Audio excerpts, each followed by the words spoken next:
The UK Foreign Secretary Yvette Cooper is hosting talks with a coalition of countries aimed at reopening the Strait of Hormuz. The diplomatic initiative is understood to include more than 40 countries, including France, Germany and some Gulf nations, but not the United States. She began by addressing the urgent need to reopen the strait, the crucial waterway in the Gulf. In the last 24 hours, it's estimated 5 vessels passed through the strait, which is an international shipping route that would normally see 150 vessels a day. There have been over 25 attacks on vessels in the strait, and there are some 20,000 trapped seafarers on some 2,000 trapped ships. We have seen Iran hijack an international shipping route to hold the global economy hostage. This is hitting the trading routes for Kuwait, Bahrain, Qatar, the UAE, Saudi, Oman, Iraq. But that means liquid natural gas for Asia, fertiliser for Africa, and jet fuel for the world. And that Iranian recklessness towards countries who were never involved in this conflict, which we and 130 countries across the world have strongly condemned at the United Nations, is not just hitting mortgage rates and petrol prices, the cost of living here in the UK and in many different countries across the world, it is hitting our global economic security. Our security correspondent Frank Gardner spoke to me from outside the Foreign Office in London, where the Foreign Secretary is chairing that virtual meeting. This war has been incredibly confusing from the outset for not just the Gulf states, but for America's allies around the world, because they're unclear of exactly what the objectives were. It was clear that it started out being regime change and the elimination of the same nuclear materials that Trump said he had completely obliterated. So that sort of was contradictory from the beginning. Then there were these various ultimatums, which have been set and then dropped.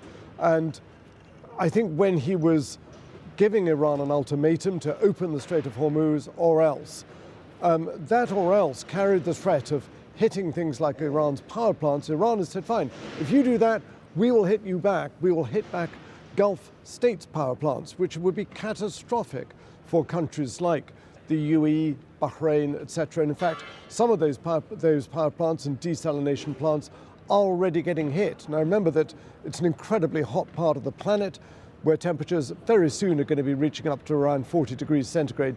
You need a lot of drinking water. If you knock out the desalination plants, people haven't got enough to drink to stay alive. So, you know, we're on the cusp of an even more dangerous element of this war, and trying to work out which way Donald Trump is blowing on this is very hard indeed, because as one of my colleagues pointed out, Tom Bateman, just over a month ago, the Strait of Hormuz wasn't blocked. And now it is. It's kind of not completely blocked. It's got a chokehold on it by the Iranians. So this meeting behind here is trying to find a diplomatic way through that. But Iran is going to be putting out pretty tough terms because they know they hold the cards here.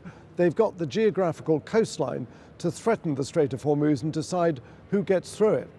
Yeah. And Frank, when President Trump said a couple of days ago to various countries, you know, get your own oil, deal with Hormuz yourself, perhaps that was part of his push to try to get other nations to work with the US on reopening the Strait of Hormuz. But actually, they've taken him at his word, haven't they? They are going it on their own, going alone without the US. I mean, what comes off this meeting, we simply don't know. But do you think Iran might be tempted to try to work with this group of countries from a strategic point of view if the US is excluded? Yeah, I think it's quite possible. I mean, Iran has less of a beef with European countries than it does with the US and Israel, who have gone to war with it twice in the space of less than a year.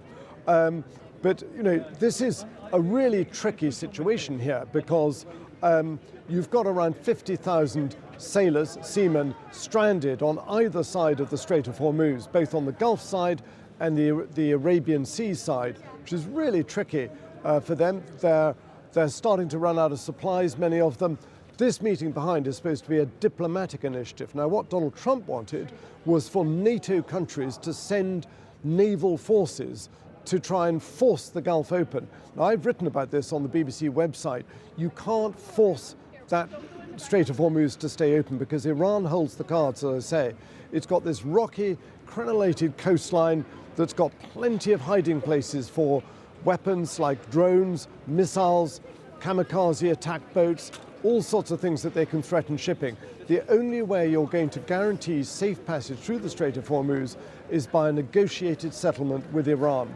And that is partly what is being talked about in this building behind me, virtually with all these other ministers.